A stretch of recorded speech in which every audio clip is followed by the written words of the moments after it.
in a promotion filled with misfits, in a promotion full of outcasts. You're looking at three brothers from Dudleyville, the biggest misfits and the biggest outcasts this world has ever seen. Goofy guys that wear glasses with tape and tie-dyed shirts. Goofy guys who did it their way. Yeah, we gave our notice. Everybody knows that the Dudley Boyz are on their way out. The question is, are we going to do the right thing by ECW and the right thing for the wrestling business? We're going to do what we want to do. The Public Enemy passed the torch to the gangsters. The gangsters passed the torch to the Eliminators. The Eliminators passed the torch to Sabu and Van Dam. Me and Devon took the torch from everybody. Are we gonna do the right thing? No, we're not. We're doing what we want to do. We're not doing the job. I'm not putting anybody over. He ain't putting anybody over. We're the greatest tag team that ever stepped foot in an ECW ring, and we plan to keep it that way. And now we're gonna do something we should have did a hell of a long time ago. We're taking these belts and we're getting on I-95 and we're heading north to the true city of hardcore wrestling, Stamford, Connecticut. I'm walking in that front door with my brothers by my side and these World Tag Team titles that belong to us. We're gonna step in that elevator and press the number 4. And it's gonna take us straight to the top, to the office of the man that means everything in professional wrestling today. To the office of the man that's going to make the Dudley Boyz millionaires and let us do whatever we please. To the office of Vince McMahon, our hero and our savior.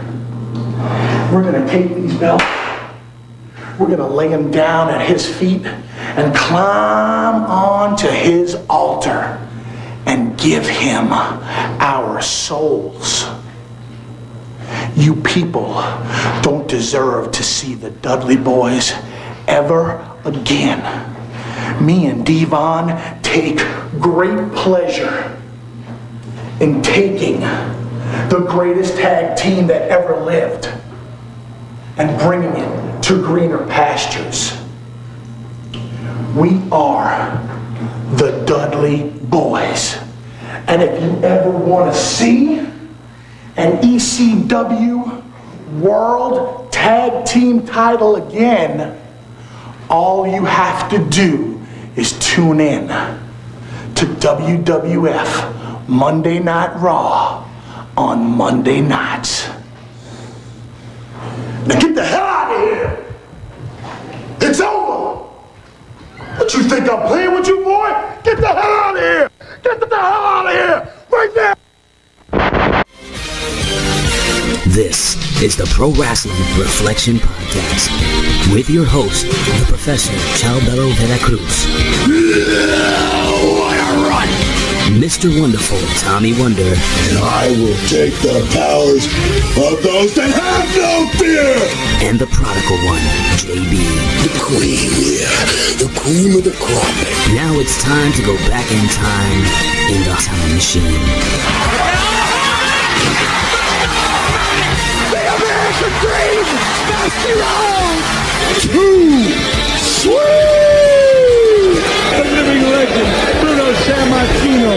Austin 316 says I just whipped your ass. To be the man, you gotta beat the man. Woo!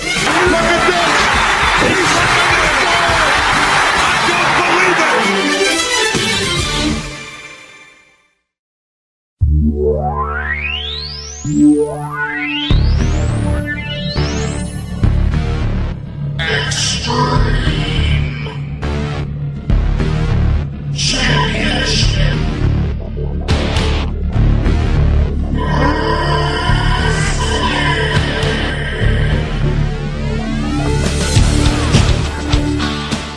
What is going on there, Reflection Knights? What is going on there to the Vinoites, the Hami Knights, and the probationary solitary confinement PWCites? What is going on to all the ites all over the world? The Ukrainites, the Russianites, the Demites, the Republics. You know who you are. The Magnificent 70, Elite 8, the 99, the Terrific 10. And before we even start, we're getting to the weekend, Reflection Nights, and another person, rest in peace, the original Zod, kneel to Zod, Terrence Stamp, rest in peace to him. Superman 2, probably in the Christopher Reeve chronology of the Superman movies, is one of the best Superman movies ever. It's hands down, and I'm not even joking. It's not about, today's Superman. It's not about Brandon Routh Superman. It's not about Henry Cavill Superman. I'm just saying what was the best Superman in the professor's humble opinion was Superman 2, because you had Zod and Superman going one-on-one. And for 80 purposes, TW, that shit, there was no CGI. Probably you had the cranes and the strings and shit like that, but they made it look so good, especially when Superman got, was it Superman or was it Zod that got thrown into the Coca-Cola sign or whatever the case may be? But you know what I'm talking about. They did all that stuff in Metropolis. They had the fights there. They had the fights in the solitary confinement of Superman's dome and all that shit. So, and of course he did, what was it? It was Star Wars' Chancellor Valorum. He was in Valkyrie with Tom Cruise, Reflection Nights. I don't know the whole catalog of Terrence Stamp, but he is Zod to me. So TW, anything you want to say about Terrence Stamp before we get started with this show? Are you calling him Teddy Stamp? Terrence. It sounded like you said Teddy Stamp. He's awesome, dude. He did a lot of stuff. He's kind of like Alec Guinness played Obi-Wan Kenobi, and everyone just thinks he's famous for the Star Wars and needs to be furious because he did he did Broadway, and he did all that. Terrence Stamp did all that stuff, all that motherfucker shit. He did it all. And Superman 2 is hands down the best Superman movie ever. And there's a little bit of CGI. I don't know if it's called CGI, but the very beginning of that movie, Zod and the girl and the big hillbilly Jim looking dude, they end up going into the glass mirror and shipped out into the space and just floating around in that mirror, that piece of glass, and then it gets busted and they break out and they get the superpowers that Superman has. But I love that you call it the Fortress of Solitude, solitary confinement. That is the greatest shit ever. Hey. And they whooped Superman's ass. The girl did too. It was Superman versus 3 Supermen, basically. But yeah, he had a good run, man. When you make it to the 80s, you know, I'm sure his family would have wanted him around for longer, but 80s is a good run. I'm not sure. I think he died of a cancer too, right? Probably. Hopefully it was just a natural life that, like you said, right. It's just did wake up one day. Yeah, so it is what it is. So Terrence, I want to say he was in your favorite movie with the coolest man that ever lived, Patrick Swayze, and your favorite actor, John Leguizamo. Or no, it was Wesley Snipes. Maybe Leguizamo's the third guy, but he's either in To Wong Fu, Julia, whatever, or he's in a different movie where he's a drag queen. Dude, you show me the pictures of you in drag, so I don't know why it's in my I've never been in drag ever, not once. Reflection Nights, he's lying. I saw the lipstick. I saw the Dolly Parton hairdo. I saw the gown. You know, he was drunk. It was him and Pastor Volts before he became a pastor. They were going crazy. It's okay. You're Reflection Nights. We're transparent here, but neither here nor there. But rest in heaven to Terrence Stamp. It's gonna be TW. It's gonna be like this. You know, every week probably gonna say rest in heaven to some of our favorite people because again, we reached that natural life. That we're reaching those years. So it is what it is. But anyway, it's a happy, we're celebrating that life. But anyway, welcome to the PWR podcast here at the Heyman Media Group at Podbean.com. And welcome to episode 196, Donnie Day 1. Happy belated Donnie Day 1, Donnie Reynolds. You know what? Again, you better be on par because again, I know sometimes you go off a little bit, you go off, you wait to binge on the PWR. But again, Donnie, if you're hearing this, hopefully it's not going to be 6 months from now because I'm going to have to DM you, no Diddy, because you are going to be on episode 200 when we reach episode 2. Either you're going to be on the show fully or I'm going to have you do a 10-minute soliloquy, but neither here nor there. But again, TW, he's going to be there. His voice will be here for episode 200 in somehow, some way. So that is what it is. But anyway, it's episode 196. And I must introduce myself because I am vain like that. I must introduce myself because, again, I get younger when I introduce myself oh so gloriously. But anyway, I'm the charismatic one. I am the affluent one. I am the sexy one of the bunch. But most importantly, I am the glorious one. The only objective man in this IWC, YWC, PWC punditry. The only objective man in this Twitterverse. The only objective man in this social media conundrum. Your friend of mine, the Professor Chabert Cruz. And I'm not here alone. No. I am here with my brother from another mother. Is that a squeezy toy or is that a pen? It's a furnace.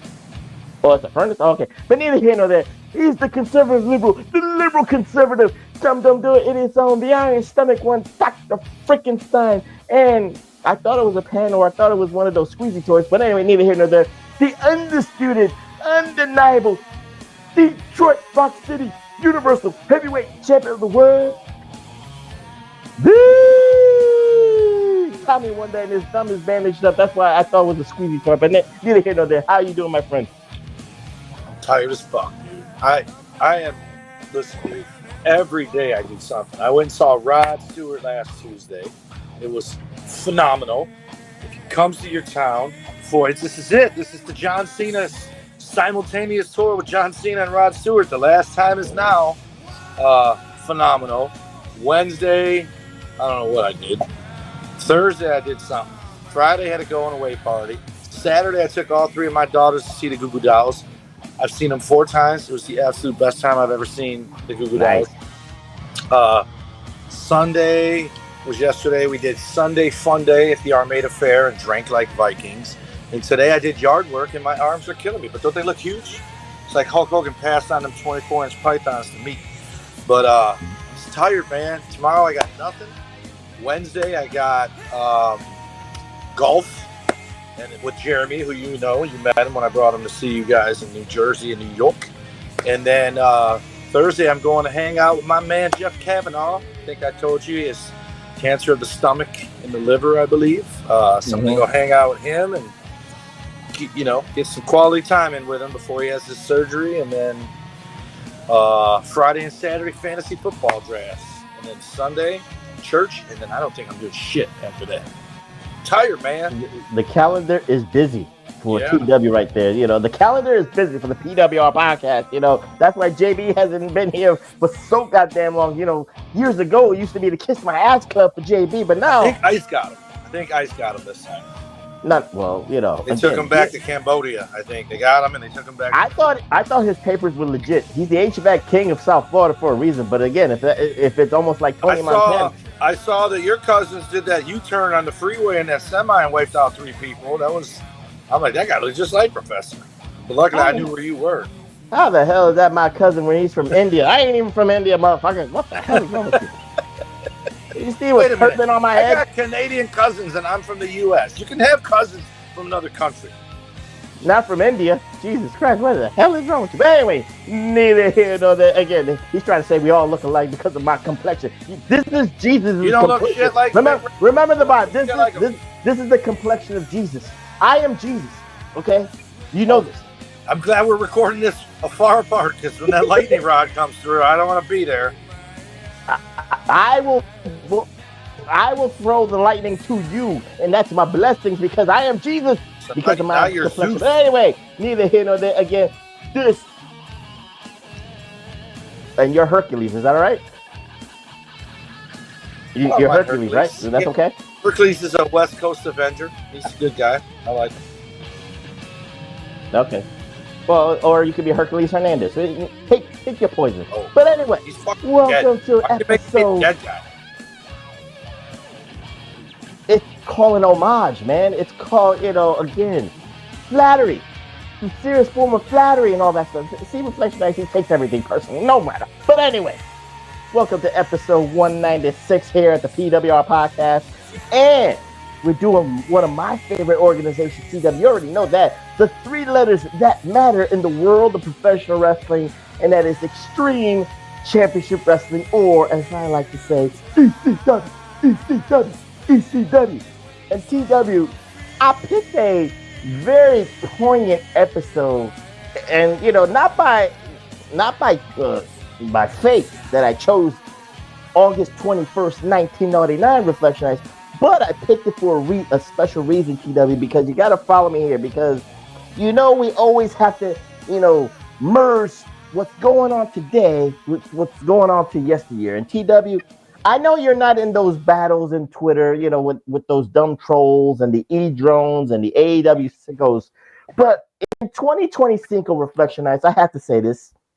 Everybody on Twitter thinks they know about the business of professional wrestling. They know the economics. They know what the ratings mean for either AEW or WWE, whether it's Netflix, whether it's Max, or all that stuff. But anyway, if you're a sicko, then WWE's numbers are in the toilet. And if you're E-drone, vice versa. AEW's numbers are in the toilet with Max and all that stuff. But again, I picked this episode for a very pertinent reason, TW, because for 1999 purposes, ECW was going to celebrate debuting on national cable TV, TW. I was excited as an ECW fan when they were going to debut on August 28th on the Nashville Network, aka TNN, aka Paramount, aka Spike TV. We were going to get the respect that we deserved. We were going to go national. We all were excited. This was like a dream. I'm going to say it's a dream come true, but it was hard work. A lot of us fans really put the grassroots approach to ECW, whether it was for pay-per-views, whether it was for national TV. Paulie used to say this. The fans, we were cult-like, but we were cult-like for a reason. We wanted the TV deal. We wanted the pay-per-view deal, TW. So for that, when we heard that news that we were going to be on TNN, again, we could say, well, TNN, why the fuck we on the Nashville Network? I didn't care. I knew I was going to turn my channel to TNN Friday nights at 8 o'clock. And funny enough, we were the #1 show on Friday nights. We kicked Roller Derby's ass. And Roller Derby got all the money. I don't know why, but we were the ones that were leading for Roller Derby, and we didn't reap the benefits of getting money. But Roller Derby got all the money. But again, that's fly shit, that's logistics. But I wanted to correlate the past with the present, TW, because again, my fandom, I did not know the logistics of their business. I did not know those paychecks were bouncing. I did not know that, I didn't know that Paulie and Vince had a handshake deal by exchanging talent and Vince giving them $1,000 a week and all that stuff. But again, when you're a fan and you just see something positive for your brand, like the TNN deal, you're happy. But now in 2020 Cinco, if Raw does 3 million viewers weekly, worldwide viewers on Netflix, the AEW sickos are saying, well, you ain't gonna get no 5 million. Well, I thought you're supposed to get 10 million. And vice versa, when E-drones are talking about AEW and their ratings, and we don't even know what the max streaming numbers are because Dave Meltzer doesn't even know. Brian Bethel's ass doesn't even know. Reflection Nights. I thought they did, because when they first started doing it, they were like, we get a It was- million people a week watching. I know you get 500,000 people watching it live, and then the same 500,000 people watch it on Max the next day. That's what they claim, but it's never been substantiated. It has never been stamped approved. TW. That's what I'm trying to say. So I'm it is telling you, AEW, they basically peaked whenever it is they peaked, and you know what? They should be happy. They what they shouldn't do is try to make it. They write cash. They write checks with their mouth that they can't cash with their ass. And you got 500,000 people watch them every week. That's good. They got a TV deal. That's good. Until they don't have a TV deal, they should. This is when they should just keep booking to keep the people they have watching it, because they already shown that what they're doing. People tuned in to give it a try and just faded away. I couldn't tell you the last time I watched it, and it's not to make fun of them. It's just not for me. And when you got that dumbass Dean Ambrose going on TV saying AEW is like the wrestling we grew up with, what the fuck? What? It's worse. It's when I say worse than ECW, I don't mean ECW is bad. I mean it's hardcore. This dude's taking bumps on bed of nails and baseball bats wrapped in barbed wire. What wrestling is he talking about? But to be fair, you're subjective with your taste. What I'm talking about is like us trying to know the behind the scenes of the business. We don't technically know the ratings. We don't know, the partnership between AEW and Warner Brothers, and we don't know the partnership between WWE and Netflix, and of course WWE and ESPN. Again, that's the business end of it. TW. Again, if you're gonna root for your flag, if you're gonna have the WWE flag, fine. Oh, Netflix, cool. Kudos to you. But no one knows the logistics of the business. No one knows. Again, Tony Khan, I'm going to say this, TW, and I know what I'm saying is almost 99% factual. They haven't turned a profit yet. Even with $185 million a year with this 3-year deal, TW, they haven't turned a profit. According to them, they make money. Right. According to the sickos, they make money. But again, it's not a dig, Reflection Nights. It's not a dig to the AEW sickos, but you haven't turned a profit yet.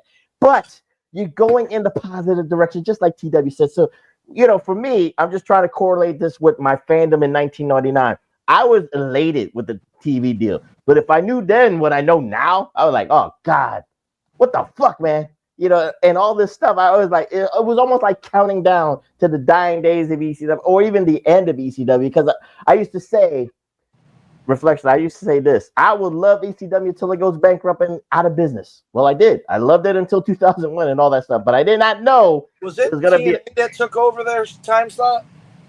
I'm sorry. Was it them taking over TNA's time slot, or was TNA taking over theirs?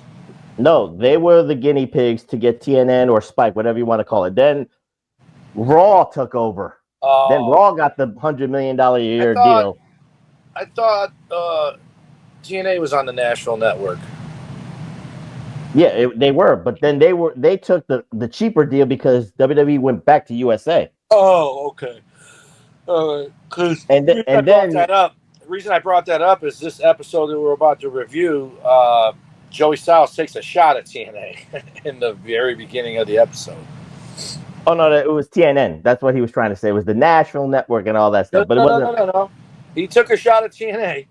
He was talking about the women's division in Jazz, and he said that TNA took women's wrestling back 4 decades with the stuff that they call women's wrestling now. Oh, no, that was the Divas division. TNA was in existence, TW. He said, he was saying on TNN. Yes. That's what I'm trying to tell you. Trust the professor. It sounded like he said TNA wrestling. Well, WWE Divas division was about kicking ass. He's calling it TNA. Okay. Yeah. All right. That makes sense. I thought it was a little early to be taking shots at because WCW's still around in '99, right? Yeah, they were struggling, but again, people did not know the business part of it. TW. That's what I'm trying to say here. Because again, why do you say if you knew then what you know now, you'd have been like, damn it. No, I would have been like, goddamn TNN. Out of all that shit, I'm thinking to myself because they almost were hamstrung to get a deal. Paul Lee had no leverage like Vince McMahon had leverage to go to USA, to go to TNN, to do the deals he does. Because again, with WWE, you got a track record, you got a reputation, you are, your brand awareness. Even Bischoff had brand awareness, but he was stuck being on the Time Warner flag and he couldn't move around. So that was his hook. Paul Lee just had to go from town to town to make money, to get, to keep the lights going, to keep the boys happy with some money in their pockets and all that stuff. So he had to take any deal that they could get. And Paul Lee said it was a shitty deal. So, but I didn't know that. We did not know that. We were trying we were rooting on. And again, in 2020 Cinco TW, I just wanted to say this, and you can retort back. I'm just saying, like, if people are so stuck on the business side of it, then you're actually gonna miss the wrestling. Now, TW, I know you don't like AEW because of what you said with John Moxley and what he does. I respect it's that. Not for me. I don't. It's just not for me. They don't entertain me. Right. It's not your cup of tea, but that's why you got the WWE. That's why you got NXT. That's why you got TNA. There's options. And just a couple of days ago, Reflection Nights, WWE with a joint venture, TW. I know you didn't see this with AAA. They did Triple Mania.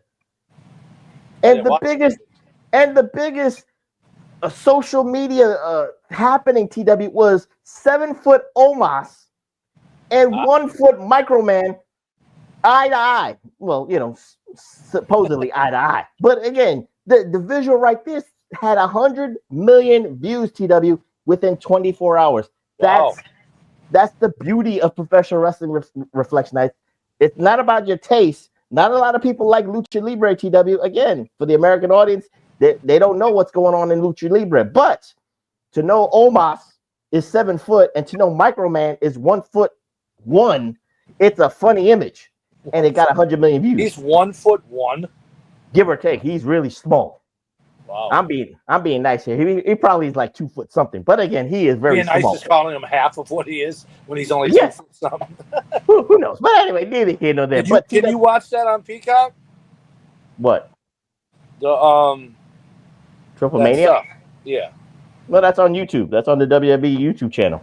Oh, it was live on there? Yeah, it was. But anyway, TW, closing thoughts. Not about the business, not about the wrestling company per se, but the business end. Like for the fans, you've seen it on Twitter. I know you don't like to. You might have retorted back to it too. It's not just Twitter. It's on it's every news site on Facebook, dude. It's sick. It gets old. Here's what I would say. It would look like I was taking WWE's side, but I'm not. I think people that call WWE fans E-drones and marks are absolutely just ridiculous human beings. And I think when the WWE guys shit on AEW and say stuff like cokehead, Tony Khan, blah, blah, blah, I think they're just as fucking unhinged, right? But there are far more WWE fans who are actually being factual and honest in their criticism of AEW that gets met with, fuck you, E-drone. There's more of that than there is someone saying something nice about AEW and then a WWE fan goes, fuck that shit, blah, blah, blah, which does happen. It does happen. But the stuff that gets shoved down my throat on Facebook, the first one to look like a kindergartner is generally the AEW fan. And the one biggest gripe I have, because it's easy to tune out the guys criticizing the show they don't watch, because they don't watch it. And these AEW fans, the ones that say they don't watch it, sure know an awful lot about it to talk about if they don't watch it. But the ones that criticize it and they don't talk about why they're criticizing, they just say, fuck you, Tony Khan, you're a cokehead. They don't watch it, so they don't matter. I don't even read their stuff once I see that. But the biggest problem I have with the AEW fan is they cannot say something nice about AEW without taking a shot at the WWE at the same time. And it's like, dude, just say something nice about AEW. You're trying to get people to watch it. And when you say something nice about it, and I'm thinking, oh, you know what? I'll give it a look. I'll look it up and see. And then the next thing is, but you fucking E-drones are retarded and stupid and fuck your mother. It's like, you know what? Now I don't care anything that you like because you like stupid shit, and I don't want to watch it. And if they could just be positive about WWE, if they're a fan of that, they can be positive about AEW because they're a fan of that. I love the guys who say, hey guys, just watch what you want to watch and like it and let other people like their shit. Those are the people I like because they're not there to shit on one thing. They're there to talk about the thing they do like, whatever one that is. Hashtag love all wrestling Reflection Nights. You can. It can happen. Because was all Twitter around for ECW's end? No, this was AOL dial-up and all the stuff like that. I feel like Twitter's been around my whole life. When did it start? Late 2000s. Mid to late 2000s. Like 09, 08? Something like that, yeah. Wow. So basically, it was just AOL chat rooms. AOL chat rooms were the birthplace of all this nonsense. Yeah, once you got around over the sex chats, then you had to go to the wrestling chats. So that's all it was. But let's get into this episode. You know what I hate about AOL dial-up TW was because if you didn't have at least a good connection, that fucking dial tone would take about 3 minutes. Then like, oh shit. I just said fuck it. I tried to do a home computer with AOL dial-up, didn't work for me. I almost like put a baseball bat to my computer, like, yo, too fucking. Now we have laptops, you have your iPads. We are spoiled, Reflectionites, but it's a good spoil because again, it's right in the palm of your hand to get the shit. And me and TW are meeting and chatting every time via the StreamYard, via the computer. If it was AOL dial-up, I'd probably be like this for like 5 minutes. And TW like, you're right. And TW be like, we're waiting for each other. This would be like a 5-hour podcast when we try to do an hour's worth of content. But anyway, let's get into this show, TW. And for this, again, this is the precursor before the TNN show because this was prevalent for the storyline purposes. But there was kind of like a debut. Somebody was invading ECW TW, and it wasn't Kamala. He was called Uganda. Again, it could have been Wakanda, but it was Uganda TW. So I knew what he said. Again, are you sexting right now? No. You sexting? No. I'm just Reflectionize. He kind of like throws me off because he's doing People something. like to text me when I'm doing it. They wait. No, someone just tried to call me, so I have to fucking tell them I can't talk right now. I'm podcasting. Can you at least text them? The professor demands you at least watch the show that you're interrupting me on. Right. I will. Thank you very much. But anyway, these fuckers don't like wrestling, so they won't do it. I know. But anyway, we had an invasion TW, and his name was Uganda. It wasn't Kamala. It was Uganda. He was from All Japan Pro Wrestling, and he was making some noise in ECW. Again, we could. That guy was over somewhere else. Yeah, he was over in Japan with a gimmick that worked in the 80s with the Kamala gimmick. He just renamed himself Uganda, went to Japan, got some street cred there, and then had a nice, let's just say, 3 or 4 month tour run in ECW because ECW had that kind of friendly relationship with All Japan Pro Wrestling to kind of like, not like swap talents, but at least bring their talents to the States. They book them. They book them and all that stuff. So, because I remember Uganda's purpose there was, the payoff was he was going to get a TV title shot against Rob Van Dam. And of course, Rob Van Dam was undefeated with his TV title run, and he beat him. But neither here nor there. But TW, what say you about Uganda? Because again, ECW fans are the hardcore fans. They don't like gimmicks. They make fun of gimmicks. The Kamala gimmick was something that the Philly fans would have made fun of. But Uganda got himself over with his athleticism, his look, of course, and all that stuff. So what say you about at least Uganda? He demolished Spanish Angel within 2 minutes, but that's not the purpose. It's about the look of Uganda. Getting over with a hardcore crowd like ECW. I first saw it was, holy fuck, Kamala was on ECW, right? And then I was like, that ain't Kamala. And I thought it was one of those two, what the fuck are they called? The Botswana twins or whatever the hell. Yeah, I remember who you're talking about. Yeah. I thought it was one of them. And then I was like, man, that dude looks young. And I'm like, I don't know who the hell that is. He did a moonsault, didn't he? Mm-hmm. Yep. I saw that, and he just squashed him, and then the credits rolled. Unfortunately for me, I didn't have volume for that first part. And I'm like, what the hell does Professor have me watching? But I figured out the connection was changed on my sound bar. So I got the sound back on for the beginning of the Dudley Boyz stuff. I only give him links, Reflectionize. He's got to do the technical part. I can't do it for him. But anyway, again, neither here nor there. And that's RVD with the WWE belt. That's the 2000. I was telling my girlfriend, I go, she goes, who's that guy right there? Is he famous? I go, oh, yeah, that's RVD. I go, that guy became WWE champion. And then that week, High Times released a magazine with him on the cover of it, and he quickly was no longer WWE champion. And she laughed. And the whole promo, he's making weed references. Of course, that's it. That was his gimmick in ECW. But anyway, TW, before we get to the next segment, because the crust of this episode pertains to the next segment. But were you surprised that the fans gravitated towards Uganda, or he got himself over because of what he did in the ring? Yeah, well, here's the thing, man. You gotta. Again, I didn't give him much attention because I thought he was one of those fucking Botswana twins or whatever that just stole. I thought he was doing the job, right? So when he won, I was like, "What the fuck?" But there's no sound, so I couldn't hear it. But here's the deal, man. It's the tried and true thing. You know, cream rises to the top. Talent is gonna win out. If you don't always get your break, but if you get your break and you make the most of it, you're generally gonna get over, right? If you have it in you to get over, right? He had it in him to get over, and that crowd. Do I think? Let's say ECW evolved and it was still around. It was the number 2 company now behind WCW, going out of business. Maybe they took a lot of. Maybe they got the NWO. You know, ECW's still around. Do I think that guy would have got over today? No. But the reason I think he got over then is there weren't a lot of big dudes doing moonsaults. Mike Awesome got over because he wrestled like a luchador when he was 6'9", 300 pounds of muscle, and he did all that kind of stuff off the top rope and stuff like that. He had zero charisma.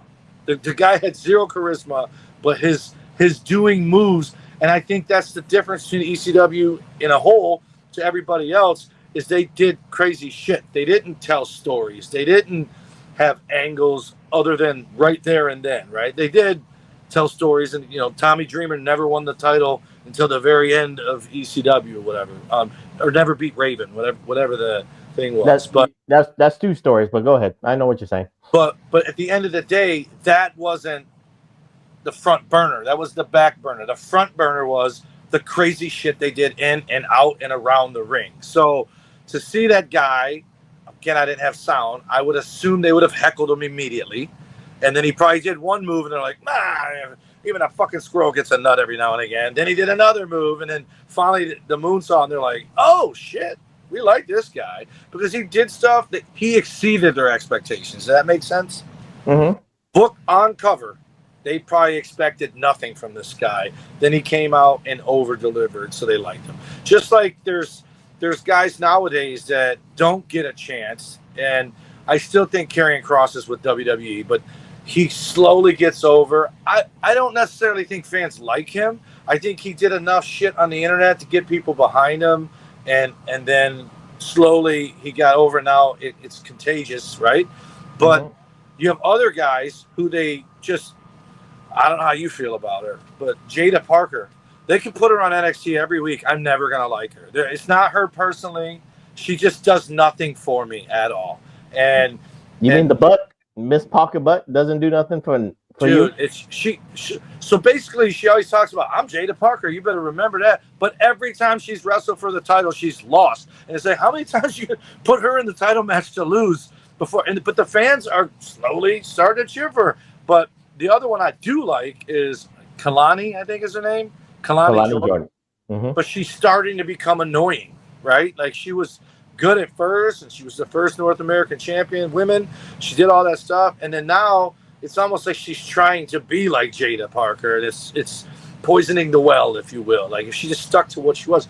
But what I'm saying is, they put people out there hoping you fucking like them, and you don't, right? The Rock, Roman Reigns, these guys were buried when they first started because people were like, fuck you, we're not going to like what you want us to like. And then what do? They turn them heel, and knowing the big picture was to make them like you, they did it until you couldn't take it no more. And then now you like him, and he's a good guy, and he's the biggest big baby face in the world, The Rock. So this guy coming out, not really any fanfare. They might have said he was invading, whatever, but like I said, on looks alone, they probably like, fuck this guy. I mean, I know ECW fans that their favorite wrestler of all time, the most popular ECW guy ever, is the Zombie, which I just didn't understand, but they love that guy, and that was all gimmick. Now that's blasphemy. I'm gonna almost mute you for saying some bullshit like that. But anyway, that's the very first wrestler to come out on ECWWE or whatever you call it, WWE. That was WWE ECW, and very first thing was that guy, and I went, "What the fuck?" Yeah, I said that too, and I said that's not my ECW, but I'll say this: the fans were knowledgeable enough to know about Uganda and AJPW, all Tape Japan. traders. Yeah, tape traders and all that stuff. So they were going to give him a look, like you said in TW. So they weren't going to bury him just yet. Maybe like the Kamala look, you can laugh at a little bit, but they at least knew because of the tape trading. Okay, we'll take him. We'll give him a look. We'll see what he can do, and if he fucks up, then we'll bury him. But they gave him a tryout, if you will, reflectionize and all that stuff. So with that Did being, Kamala endorse him? I don't know, unless he paid him. But he called himself Uganda, so I mean, he didn't own Wasn't the trademark there a guy for the look. During the 80s when Kamala was on top? Wasn't there a Kimala? It was a different guy. Same guy, just spelled different. Oh, he changed his name. Kimala was in World Class. Kamala was WWE and everywhere else. Okay. So it was. I know what you're saying there, but it was kind of a weird thing. But I don't know if Kamala owned the trademarks. So you know how Vince McMahon was a little bit devilish with all the trademarks and the action figures and shit like that. But let's get into the crux of this ECW Hardcore TV episode, because again, it's centered around two things: the debut of going on national cable TV, TNN, and the Dudley Boyz announcing they were going to jump ship to the WWF, WWE, whatever you want to call it. But there was a hook here because during their Ohio touring, which is funny, you could have traveled to Cleveland or you could have traveled to Toledo, Ohio, and actually, paid a ticket to see him, or you could have got your ass kicked by your man, Rhino, and all that stuff. But again, neither here nor there, but we'll talk about that later. But the crust of it was the Dudleys were leaving. They gave their notice and all that stuff. But for, I guess, the storyboard purposes and for Paul Lee trying to, let's just say, blur the lines of reality, TW, because again, why would you book your tag team that's going to jump ship a tag team title shot? So they got a tag team title shot against Spike Dudley and Balls Mahoney at Cleveland Aragon Ballroom, wherever it was called. Which and it was on another question. No, let me Spike Dudley and Balls Mahoney be tag team champions? That's the other question. Go ahead. Let me say my spiel here. But again, that was the war of 1998 and 1999 with Spike Dudley and Balls Mahoney challenging the Dudley Boyz and having blood feuds and all that stuff. But neither here nor there. But the Dudleys were getting another title shot. And again, I think Paul Lee, to me, was trying to blur the lines of reality because maybe the fans were like, yeah, they're going to do the jobs. They're going to do, they're going to pay their homage out and all that stuff. They're going to do the right thing. Like you say, TW, do the right thing, do business the right way, and take the losses. But the hook was they actually won. They won before the debut episode of TNN. They won because that debut episode had that hook of the Dudleys taking those belts to Stamford, Connecticut, TW. So now what say you about all this? Because again, the tag team title match, TW, I'll admit it right now, and this is 2025. It was a clusterfuck. It was stupid and all that stuff. All the little bit nuances here. And again, with the referee doing the double clothesline, that's some PWG bullshit. I don't like it. I didn't like it in AEW. I don't like it. I didn't like it in ECW. Again, that's neither here nor there, but that's the clusterfuck spots and all that stuff. But what say you, TW, about the parameters of Paulie trying to blur the lines of reality by doing something that you're not used to? You're supposed to do the honors. You're supposed to go do the honors. That's the word. Yep. Do the honors on your way out. But Paulie just said, "Nah, fuck it. We're gonna twist it, and you're gonna win those titles and give some intrigue to the ECW fans." What say you about that? Well, it says a lot. It says that Paulie trusts the Dudley Boyz. It says they're leaving on good terms. It's setting it up for when they come back. If they come back, they never did. But if they came back, you can take over right where they left off. I think we've done some shows in the past where guys were leaving and the crowd turned on them. I think it was at RVD where the crowd turned on him because he was leaving. Yeah, that was 97. Yeah, and so it's just, I was telling Tony, that's my girlfriend's name, not my boyfriend. That's your boyfriend's name is Tony. But I was telling her, I said, the reason they're saying all this is because around this time, Vince was helping them stay in business. So it's kind of like there's a relationship there where, because, I mean, The only other time you heard WWE mentioned on another wrestling promotion was WCW, and it was the detriment to them. It's the reason they went out of business eventually was because they constantly did it and made people change the channel. But I thought it was good stuff. But to be fair here, TW, by this time in '99, WWE and ECW, we were already used to the cross promotion. They already did that in '97, so it was used to hearing the names and the Jerry Lawler, Tommy Dreamer stuff that crossed over even to 3 companies. It is what it is, but we were used to it by that time. Right, but what I'm saying is telling the people that they're leaving to go to WWE. That's something they wouldn't have done had they not had a working relationship. They would have lost that match. But the thing is, they were in good favor with the WWE. And like I said, it says that Paulie trusts those guys because they could have very easily left. And I'm assuming they dropped those belts before they left, right? Yeah, they dropped the belt on the debut episode on TNN to Tommy Dreamer and Raven. So they had him for a week. Mm-hmm. But that's awesome. That Paulie trusted them and they delivered. And hopefully it gets some ratings, to see that. And I think it's good business because everyone in that building, for sure, thought the Dudleys were going to lose. And I hated the referee spot. I know you did. But when he did it and it looked like he was doing a double fast count, it would have been a way to – everyone there was like, this is how they're doing it. It saves everybody. They get the win, but the Dudleys look good in losing and all that. Everybody wins. And then they won, and everyone's like, what the fuck? That crowd was silent and then booed. Like, they're like, what?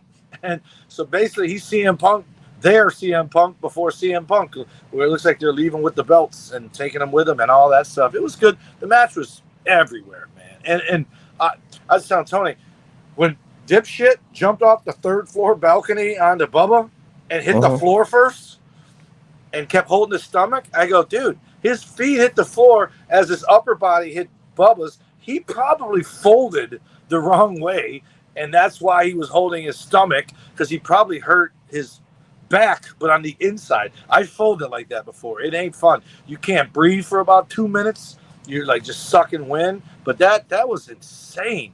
But this is the stuff. TW, let me ask you a question. Yep. How many hot dogs and handshakes would it take TW to jump off the 3rd floor balcony onto somebody? I don't know that there's enough, because I think, like, I've done stuff, like, I think I told you this. My 3rd match, 3rd, 4th, 5th. My 6th match. It's my first match ever that I got booked myself. Scott D'Amore didn't book me. Mickey Doyle didn't book me or get me booked. They were like, call this guy. They're doing a triple shot. So I called Gary Warrenchuk. They were wrestling Thursday, Friday, and Saturday. I'm like, hey, me and Rico get this match. We've wrestled 4 times for Scott D'Amore and 1 time for Malcolm Monroe Sr. I said, we would like to, bring it to your show. And he's like, all right, Saturday, Port Huron. And I was bummed out, because I wanted Thursday in Toledo and Friday in Taylor. And then, I wanted to do another triple shot, because I did a triple shot to start my career. And I was on the apron, and Rico was on the floor, and he was supposed to be by the other pole, and I'm on this pole, and I run and do a flying back elbow off the ring to the floor. He gets too close to me, so I kick him in the fucking head. He turns around, and I'm like, get away, and kick him in the head. He turns around and comes back for me again. I kick him a second time, and I go, get to the other side. And but apparently I was kicking him so hard, he had a fucking no clue where he was. So the 3rd time, he turns around again. Actually, no. This was for Malcolm. This was in Lincoln Park.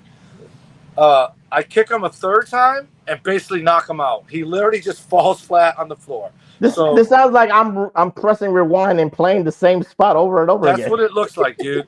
And the 3rd time I kick him so hard because I'm mad. I figure if I kick him, he'll fly the other way, right? Instead, so now picture where they come to the ring on Raw, right?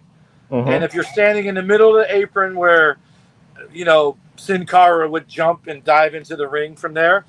Picture me standing there looking at Rico on the floor, and he's not laying the same way as the ring. His feet are by the ring, and his head is by the aisle.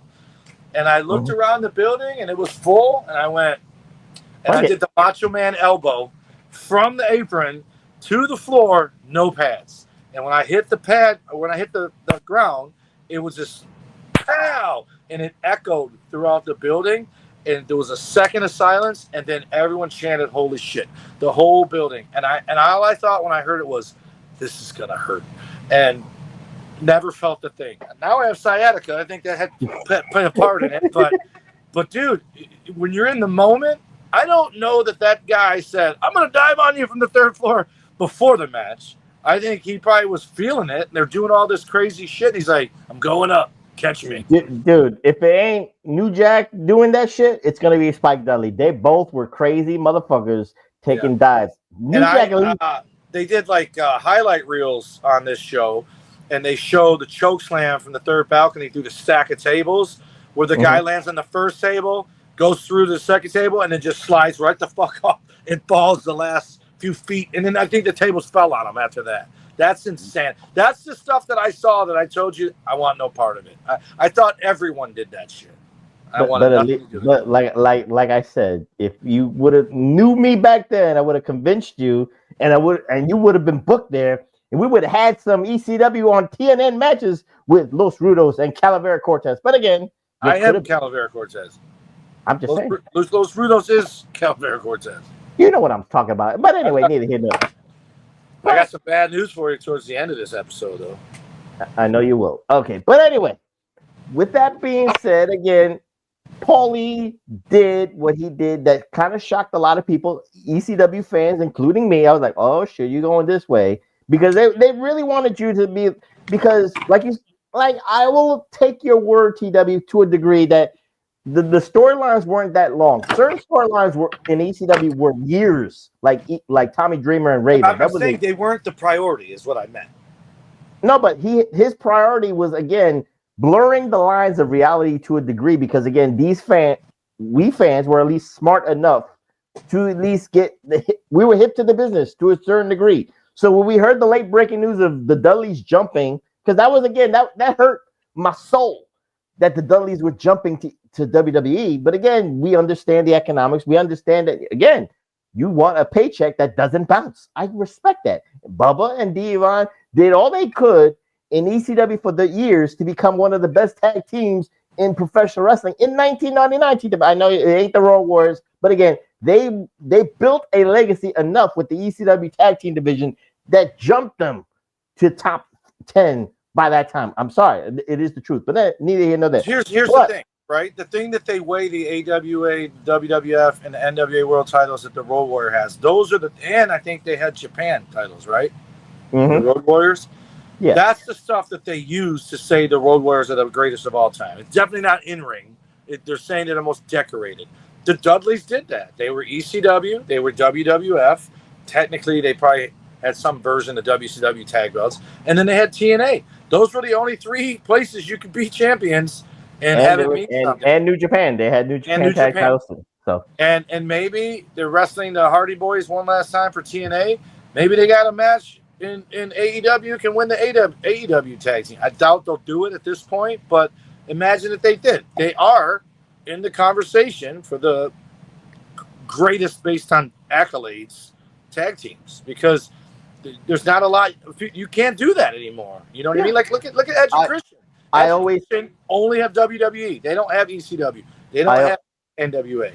No, I always say Road Warriors are one, but I also, in my humble opinion, reflection, it might be a unpopular opinion, but Dudley Boyz to me are 1A. You got 1 and 1A. You can't go wrong. Or 1 and 2. It is what it is. But anyway, TW, after the win, they did a work shoot promo talking about, because again, for Bubba Ray's character in ECW TW, he almost it was almost a dig at Paulie.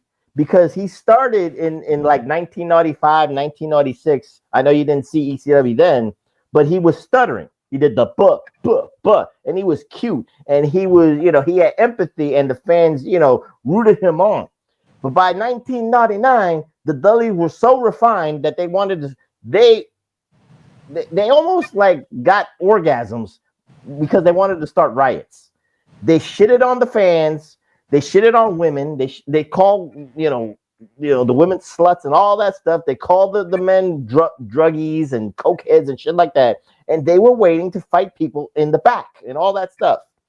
But that promo sounded so work shoot. I was like, damn, because he wasn't talking to like the fans. He was talking to Paul Lee and what he was going to do with those tag team belts and throw those belts to Vince McMahon's feet and just say, we're going to sell our souls. It sounded work shoot because Bubba was like, I'm not here stuttering, motherfucker. I'm giving you who I am. He almost could have said his government name, right, TW? And then it made it seem more real. What say you about that promo in the bathroom? It was long, and it made me think that I owed you an apology because I talked about last week how he got better on the mic after he became Bully Ray, the solo guy, and all that, which I still think he got better, but he wasn't that bad as Bubba Ray in ECW. Devon didn't talk at all. I kept feeling bad for the sign guy because I thought it was a package deal. I thought he was coming too, but he didn't. Except for if you listen to him, he keeps saying, me and my brother and these belts, and he never said shit about the sign guy, right? Who, by the way, when he got involved in the match, I thought it was Adam Pearce. I thought it was Scrap Iron Adam Pearce, young Adam Pearce, because that's what I'm going to say, is that Adam Pearce? And then when I saw him doing the promo, I was like, oh, I remember that guy. Because at one point, there were more Dudleys than NWO members. It was every time I turned it on, it was a new Dudley boy. But I didn't understand how Spike was not with him. And because, again, I didn't watch it. And again, you got these teams. What was Sabu's partner? Was it Jerry Lynn? No, it was Rob Van Dam. I just said RVD's partner. What did I say? RVD and Sabu were a tag team, but then during the storylines, it was RVD and Jerry Lynn, I thought. No, it was Sabu and Jerry Lynn. There was tension between Sabu and RVD by this time. Yeah, that's what Just Incredible talked about, was Sabu and the other fucking guy, Jerry Lynn. Yeah. So, but yeah, their interview was good. It was just long. I thought it was too long. Like I said, it sounded more work shoot because, again, he was talking from the heart, but he wasn't talking to the fans. He was talking to Paul Lee. All those years and all that cred, if you will, Reflectionites, the resume that they were building, beating the Public Enema, beating the Gangsters, beating Eliminators, beating Sabu and RVD. They felt that they were the number one tag team of the 90s. And you couldn't argue with that because, again, like I said, and again, I might be biased, TW, but again, I'm not going to shy away from it. ECW's tag team division in the late 90s was on par better than WWE or WCW's. I'm sorry. Hands down at that time. Fuck the Smoking Guns. The Harlem Heat, yeah, I liked them. Outsiders, yeah, they were cool. But again, you couldn't top the ECW tag team division. Fuck them. They were in ECW too. I'm just saying. They could beat them. But anyway, yeah, fuck the Godwins. That didn't matter shit. APA were better than the Acolytes. But again, let's move on because, again, we can kind of like combine. Hey, the Acolytes manager is on the show. Yeah. He was? Yep. Who are you talking about? Fucking Don fucking Callis. He's the one that debuted the Acolytes. I don't know. He had the Oddities, not the Acolytes. He debuted the Acolytes. I watched a documentary on Bradshaw and maybe my ECW fandom. I didn't really care who Don Callis was managing at the time in the WWE. But again, it was introduced them as the new. They came out and beat the fuck out of somebody after he introduced them. No, it wasn't the Oddities. Don Callis had the Army guys. It was the Army guys. It was the Acolytes weren't there. I'm telling you, the Acolytes' first match as a tag team, Don Callis introduced them. Said, I give you Bradshaw and Farouk, the Acolytes. And they came out to the ring, Road Warrior style. Josh Floberg, just tweet me that video. It's on the documentary on WWE Network. I'm giving Josh a homework assignment, which he will prove you right. I'm giving you props, but it's Josh who's going to find the video. I'm not saying this is shit I knew. I just saw it. I literally just saw it like 2 weeks ago. But again, neither here nor there. But we can actually combine two things because, again, they were trying to bring the Impact players of Lance Storm and Just Incredible to the next level because, again, they had so much untapped potential, TW, as a duo, and they were almost going to be. They with Shane Douglas? No. What would they replaced Jericho with that fucking Just Incredible? Where are you getting this? Jericho They were thrill seekers. I thought they were called Sudden Impact. No, they were called the Impact Players. But again, They were the young team with a chip on their shoulder because they wanted to take out the legends. They took out Shane Douglas and he went to WCW. They were taking out Tommy Dreamer and all that stuff. They wanted gold. They wanted to control ECW, TW. And again, that's who they turned on. It was Shane Douglas that we watched where the fans turned on him. Well, it wasn't about turning on them. They wanted him out of ECW. But again, it's about the Impact players, TW, and they wanted to rule ECW. They wanted to make it into their own image and all that stuff. And they were like months away before becoming the tag team champions. So again, I call them untapped potential because of what they could have been. But again, because of the money situation, Lance Storm said, fuck it. Fuck Paulie. You're not giving me bounce checks. I'm going to WCW for that money. Just incredible. He hot shotted to the main event scene a little bit too quick for my takings. So he did not get that real kind of run to like build. It was just more of a necessity. What say you about the Impact players? What could have been the untapped potential of them? Lance Storm has the personality of drying paint. It was wet paint in ECW. Everywhere else, maybe WCW was wet paint too. He had a gimmick. He's terrible. He and Just Incredible was so cliche and so like early 70s, 80s interview in the back and just, but also cocky. Just, it did nothing. And what's the other guy? Was the other guy Jason Sensation or Jason? Yeah, Jason Sensation. Yes, yeah. That was the manager. And then the girl was Dawn. Dawn Marie. Dawn Marie. Yeah. I thought that was the group with Shane Douglas. I thought the three of them, but it was him, Bam Bam Bigelow, and Candido. Okay. Mm-hmm. Candido. All dead. Shane ain't dead. Huh? Shane ain't dead. No, Candido and Bam Bam. The ones that were with Shane Douglas. They're all dead. Jesus.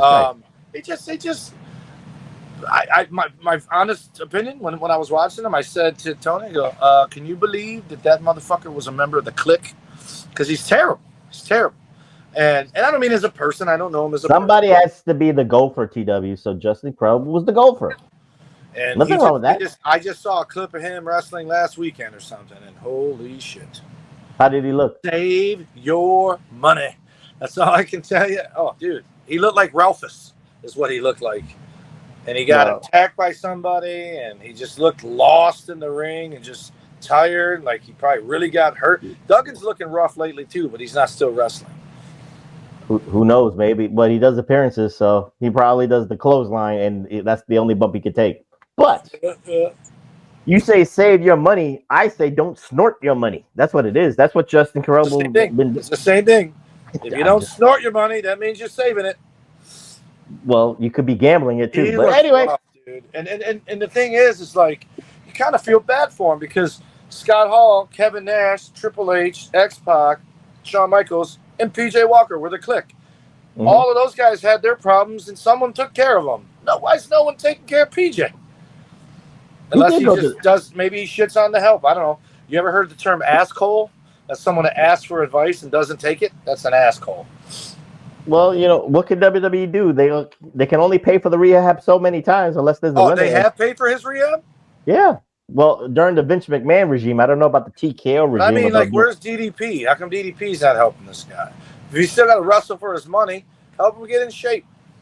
Well, you at least have to have some close friendly ties to DDP. He was more motivated if you have a history with him and have a friendship. He had a friendship with Scott Hall. He had a friendship with Jake the Snake Roberts and shit like that. So you know there is motivation.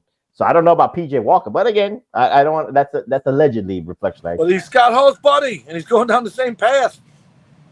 You can't save them all. I mean, DDP can only do so much, and he's a living angel on this earth. But again, let's go. Let's correlate another angle before the match because again, Jason Sensation, whatever you want to call him, but Jason, he had a problem with Jazz, the female phenomenon, Jazz, and all that stuff. But he did not want to fight her, so he had to pay somebody. He initially wanted to pay Rhino TW, but Steve Corino saw the money and said, "Fuck Rhino, take the night off," which actually was a little bit of a faux pas with my nitpicking because he said Rhino have the night off, but yet Rhino was in the corner of Steve Corino during the match. So it's like, wait a minute, if you're giving me the night off, I cannot be on TV. That's a misstep. But again, and he just wrestled. He take the rest of the night off. And that too, and he fought, and Rhino fought Tom Marquez. Your guy, Rhino, fought Tom Marquez from Bulletproof Columbia, which I never heard of, but that's what they said. Is that my guy? Rhino's your guy. Oh, I thought you meant the other guy. I've never seen that other guy. No, I'm making fun of Tom Marquez being from Bulletproof Columbia, which doesn't exist. It's just some stupid There's thing. all kind of bullets in Columbia, taking people out. Cartel Columbia. But more anyway, your cousins down there. What say you about your man Rhino doing the work? Because again, they were calling him the Daunted Rookie of the Year. Right. And of course, he was going to become the ECW Heavyweight Champion in the 2000 year. Final ECW Heavyweight Champion. In the final, yeah, he is. What say you about your man Rhino? He looked getting good, that man. Shot. He looked good, and he listened. They put him with guys. That wasn't his first time on there, right? No, his first time he got his ass kicked by Taz. So now he's got his rep going. It made me tell the story to Tony, like, because we were just talking about it last weekend. We were paddleboarding, and it always comes up to tan with baby oil, and I'm like, that's the guy that I tanned with baby oil. Me and Rhino sat poolside for 2 days, lathered up in baby oil, suntanning at a pool. And I'm pretty sure Rhino got on. I'm looking at Rhino right now. We got on the diving board and jumped off the diving board into this was in Cleveland, no less. That's where the Dudley Boyz match was. We were in Cleveland for a triple shot, and me and him sat at the pool all day Friday, all day Saturday with baby oil. And he put that shit in his hair. That's why my hair fell out. I didn't put none of that shit in my hair. I think that's what keeps it going. So Paulie called Rhino. Right. I don't want to put you on the spot. So if if it's too personal, you don't have to say it in front of the Reflection Nights, the 12 of us. But did Rhino say, my man TW could come with me to the ECW? Oh, no. Or you know who got him going besides Scott D'Amore? Edge and Christian. Edge and Christian tried to get me to go to Winnipeg, and I kept dicking around and didn't give him a tape, and Rhino did. Next, Edge, Christian, and Rhino are a package deal everywhere they went. And Edge would ask me all the time, dude, you got a tape? You got a tape? And I just, the same dumb shit young guys do. I had a girlfriend I didn't want to leave because you had to go to Winnipeg for 2 weeks at a time. There's a pretty awesome Rhino story. I'm sure I've told it, where they were wrestling on an Indian reservation and they got stuck in the snow. And Rhino gets out to push in like 2 feet of snow. And someone goes, Rhino, dude, the car's sinking. They were on water. And Rhino just ran into the woods. They had to chase him down and stop him from running because he was going to go freeze to death somewhere in the woods. The one van had the ring. The other van had all the boys in it. And they were going to wrestle in a fucking tent in Winnipeg outside, minus degrees. And I'm like, that ain't for me. In hindsight, no, I understand that. I'm just saying, like, Rhino didn't I say, TW, I mean, I'm in ECW, maybe you should come with me and then do all this stuff. You could be in an angle. Once Rhino went to ECW, I seen him, but I didn't see him as much. And okay. I would think that Rhino probably at least mentioned Los Rudos to Paulie, but around that time, I was Los Rudos in early 95, so I was Los Rudos for about 4 years before Rhino got called over there. But he was doing that Winnipeg stuff with Edge and Christian because Edge was in WWE by 99. I think he got there in like 96 or 97. But by the time Rhino got to ECW, I wasn't Los Rudos anymore. I was teaming with, other guys being Canadian and stuff like that. So, and we weren't really, again, we didn't really cross paths as much. But I know when we were Los Rudos, people were putting the word in other ears. Yeah. And I never called nobody because people would bring up the ECW to me, and I'm like, not interested. Paulie never called me. If Paulie would have called me, I might have, because Paulie came and did shows in Michigan all the time. Him, Taz, Dreamer, and Sabu. They would Sabu's from here, but RVD would be on shows too, and obviously Two Cold Scorpio because I told you about him. That matter of fact, that Two Cold Scorpio night was the night I did the Macho Man elbow to the floor. Was that same night? But really nice. Yeah. All I'm just saying, TW, you should have took that ass whipping from Taz, and you could have had the mention. He wanted to cut my hair. No, Sabu, and he wanted to cut my hair, and I said, no way. Had I known that shit was falling out a couple weeks later, I would have. I'm just saying, look at your head. Hindsight's 2020, motherfucker. But anyway, let's get into the main event here, And it is an intergender match because, again, ECW was kind of like, pushing the envelope, if you will, TW. And again, this is at 2 o'clock in the morning, so it's not really pushing the envelope at 2 in the morning. Now, this would have been pushing the envelope at 8 o'clock on a Friday night, which they did a couple of times, but neither here nor there. But it's Jazz versus Steve Corino. So, TW, what say you about this match again? In 1998, Sable did what she did at WrestleMania 14 against Mark Mero and all that stuff with the power bomb. No, it was Goldust. I'm sorry. Goldust and Luna Vachon with her and Mark Mero. But, the women were getting more physical, if you will, in the late 90s. So what say you about this match between Steve Corino and the fighting phenom, Jazz? So what I didn't understand, Jazz ended up in WWE, right? She did end up going there. WWE, TNA, and all that shit. Yeah, because she was with that Rodney Mack guy, I think, in real life. But she looked good, man. And here's what it made me think. Everyone just talks so highly of Steve Corino, and I'm like, I look at him here. This might be the first time I've ever seen Steve Corino wrestle, right? At least that version, and he looks like he's got Hulk Hogan colors on, or at least McDonald's Happy Meal, and he's wrestling. He's good or whatever, but people he's very, very well respected around, the business. And I think, does he work for WWE or does he work for TNA? He's like Terry Taylor to a degree because he's done all the circuits. He did the ROH. I think he's in WWE. I think he's at the Performance Center, like training the kids. Yes. And his son is an up and coming wrestler. I can't remember what his name is. Colby Corino, and he's in NWA, if I'm not mistaken. Yeah. But he's just very well respected, and to see him, it was kind of like, wow, like to see this version of him, to see what he became, because he always reminded me of. You probably don't even know who this is. We're gonna find out how much of the professor you really are. I'll try. Go ahead. Even a little breadcrumb to another future episodic episode. He reminded me of Mr. Electricity, Steve Regal. Is who he reminded me of. AWA, yeah, I know that man. Jimmy Garvin and Steve Regal. That's who he reminded me of. So when I seen him like this, I'm like, man, that's not even the same dude. He looks like he's 12 years old here, and that's only 26 years ago. But he's got to be 50 now, whatever. But I liked him. He reminded me of almost Matt Riddle, like. Well, the way they were presenting him, especially for this match, TW, I'll give you the logistics. Because again, in the 2000s, he was more of a main event player in the indies.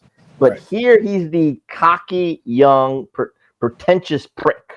Kid. And he's almost like a carny. He's like taking advantage of Rhino, taking advantage of Jack Victory, and taking the money from Jason, and then going out and getting beat by Jack. Which he didn't get beat by Jazz clean. It was behind you's a fucking spoiler alert.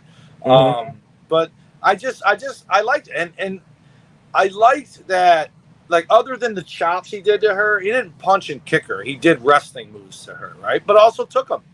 And so if you watch it from that lens, like if they go out there and have a wrestling match, like I wrestled in high school, there was a girl that wrestled at 103, your weight, and I was 152. But she I'm a little heavier than that. I'm a little heavier than that. She would wrestle boys that were 103, and some of them would forfeit. They wouldn't wrestle her. But when they did actually wrestle, obviously the genetic makeup of a dude is a little bit, whatever. Heavier density, whatever, but they would wrestle and she would beat people. But it was half Nelsons and cradles and single legs and stuff like that. She didn't take a lot of people down with single legs, but she also knew how to defend against a single leg. And so to watch them wrestle like that, and it was a very good spot to start it out. He overpowered her, he chopped her in the shoulder, did it a second time, and then when he walked away cocky, pulled his hair down, picked him up, threw him in the corner and chopped him, and then backdropped him, monkey flipped him, did all the good stuff where it made sense. Like, it looked like he, like you said, cocky. It looked like he took her for granted. It looked like he didn't give her everything he had because it's a girl. And then, obviously, in his promo where he's claiming he's never lost a match, and definitely not to a girl. And then he said, I got the cash, and I'm going to take out the gash. That's your 2 a.m. humor right there. And then he goes out there and loses. And it was good. It was very well done. And then What was Tommy Dreamer's issue? Why was he out there? He has a program, if you will, with Steve Carino, Jack Victory, Tajiri. He had problems with all of that stable, if you will. So that's the logistics on that. So, and of course, Taz makes an appearance at the end, and that's where they cut off the TV because again, I'll say this, TW, because again, I'm the most objective man. Taz chasing the title was a big deal for us, right? But after you win it, well, it's like Cody. Well, I'm not saying it's like Cody Rhodes, but after he finished his story, Taz finishing his story, he really didn't have enough players to have a legacy with that title. So it was almost like he had no choice. He reached the zenith top, if you will, and then he took the WWE deal. And I can't fault him for that because again, he had nothing left to prove. He climbed every mountain in ECW, and Taz coming out for this, like for Steve Carino, when Steve Carino wasn't ready yet, was almost to me a step down because again, Paulie had to like fast forward some people's careers to get to the next level. Steve Carino was one, Just Incredible was another one, and all that stuff because again, Rhino was another because people were leaving, so he had to prop up these young cats to make them more credible and all that stuff. No pun intended, but there's a reason for that and shit like that. So I don't fault Taz for that. So with that being said, TW, any closing thoughts about this episode and your recollections of ECW? Because again, we were starting on the wrong path to the dying days of ECW. If we knew then what we knew now, August of 1999 was like, oh shit, the Titanic, it just got when cooked. They went under in 2001 or 2000? March 2001. So after WCW. Well, no, January 2001. I'm sorry. After WCW. No, before WCW. It was January 2001. Oh, and WCW was June 2001? No, March 2001. March? It was fucking Bash at the Beach, dude. No, it was March 2001, the last Nitro, and then a week later, they were on WrestleMania in April. Oh, it was just they were in Panama City at some pool party thing. Okay. Right. I thought it was Bash at the Beach. Oh, well, Bash at the Beach. Isn't Bash at the Beach where Hogan turned into the NWO in June? Or July? July. Man, time flies. Don't blink. Yes, I know. No, I like the show. It wasn't bad. My only problem is so that Daily Motion, they don't have an app anymore. That's why I complain about it. So I either have to watch it on my phone or I searched for it on the Fire Stick and it came up, and when I hit internet, it took me to Daily Motion. But I typed in the episode and there was nowhere for me to hit search and pull it up. So that's why I just tried when I searched the episode, it pulled up Peacock and I clicked on it, and that's when I sent you that text going, hey man, is this it? And because them cheap bastards won't let me pay the extra $5 to get commercial free, I didn't think I was going to be finished in time because it was 60-second, 120-second, 160-second commercial breaks. And I'm like, man, this shit's going to still be going. We got to record. But then I looked, and I fast-forward through a lot of those video collages, which I didn't understand. They made no sense. They go, when we come back, Steve Carino's going to take on Jazz. And then all of a sudden, it's fucking highlights of Lance Storm and Taz and Rhino. Well, remember, they're taping multiple episodes at one place, like they did with Toledo, Ohio. But they got to save some footage, if you will, TW, for the premiere episode on TNN. So you have to same night. Yeah, they did it. They took some stuff. They took interviews. What was their TV show on before? YouTube? No, it was on syndicated television on at 1 or 2 o'clock in the morning. And that hardcore TV was. Yeah. And then they got the national deal. I got 2 a.m. MSG network. It could be on Detroit 1 a.m. whatever time, whatever channel. Prime Network. If you had Prime Network on fucking in Detroit TV and all that stuff. So I'll say this. I'll give my last diatribe of ECW again. When you're a fan and you're just a fan alone, Reflectionites, getting the great news that you're going to be on TNN and national TV, you're rooting for your company. You're waving the flag of ECW. But again, for 2025 purposes, Reflectionites, being the marketers that people are and don't understand business, yes, WWE is in trouble because they have a $5 billion deal with fucking Netflix, and they're going to go out of business in the next 24 hours, PW. I don't know how, but Certain Mark is saying this. I don't get it. And vice versa. Tony Khan has got unlimited resources. He's not going to go broke because if you Google Khan, if you Google Tony Khan and his father Shadiq Khan, they are worth billions. And the football team, it's a hobby for them. The wrestling is a hobby for them. Their main money makers make a profit. So they can, and the Jaguars, they make money to a degree, TW. AEW is the loser, but that doesn't mean that he's going to stop his hobbies. Only when he gets bored with the toys, all in totality, Reflex Nights, will he close the ship of AEW. But as long as the money keeps coming in, TW, from the other places, his other business ventures, AEW can go for the next 25 years. Oil and fentanyl. Yeah, there you go. And with that being said, we close on episode 196. 4 more episodes, Donnie Day 1, until the elusive 200. You either going to be on the goddamn show or you're going to give a 10-minute soliloquy, but we'll figure it out somehow, some way. So what we're going to do next week, Reflex Nights, TW, it's been a long time because, I always loved, talking about the championship belts. We did the heavyweight titles of NWA or WCW. We did the heavyweight title of WWE and all the secondary titles. But we forgot to do a heavyweight title for this one particular organization. We got to put a spotlight on Total Nonstop Action's World Heavyweight Championship. It's got 20 plus years, TW. Trick and A. You're talking about Trick and A. You're talking about Alex Shelley. You're talking about Bully Ray. You're talking about Kurt Angle. You're talking about Ethan Champ. Yeah, I'll give you the. I'll give you the link for it. Don't worry about it. And we'll even talk about NWA TNA TW, where the champion that was hocking it all up was Double J, Jeff Jarrett. So, we're going to spotlight the little company that still is, the little engine that could in TNA. You hear the news that broke about that company? Well, they could be, getting that TV deal on CW. But again. No. The first rights to buy it. Oh, WWE. I heard about that too. Yeah. So it is what it is. The little company that could. So before the WWE absorbs it up and takes the title away, we're gonna spotlight it before that. So you ready for that, TW? They're not taking that title away. They're elevating that title as we speak. Trick and A. The only other guy I will allow call himself TW, even though he hasn't yet, but he might. Okay. So TW, with that being said, give out those socials so we can get out of here. All right. The Pro Wrestling Coalition Network sponsors us at PWC Network at podbean.com, where you can also find Hameen Media Group at podbean.com, as well as channelattitude.com. Our X is at PW Reflection. Big Ray is all over the internet. You just type in at Big Ray Hernandez on no matter what social media site, you're going to find him.